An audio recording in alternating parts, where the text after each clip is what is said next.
Nous avons un partenariat avec la Terrasse Astive depuis 2016. Nous produisons une bière à la canneberge nommée en l'honneur d'une des plus vieilles légendes Mi'kmaq, la légende de la gougou.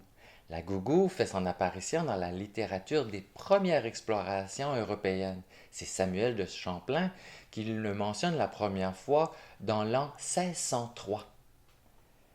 Il y a encore une chose étrange, digne de réciter, que plusieurs sauvages m'ont assuré être vraie.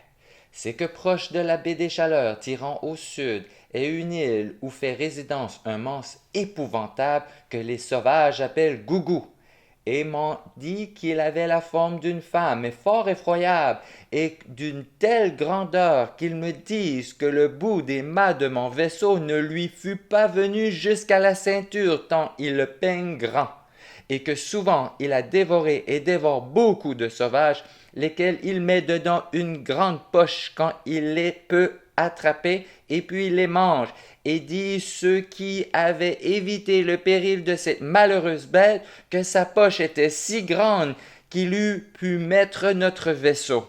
Ce monstre fait des bruits horribles dans cette île que les sauvages appellent le gougou, et quand il en part, ce n'est qu'avec une telle peur si étrange qu'il ne se peut dire plus, et m'ont assuré plusieurs l'avoir vu.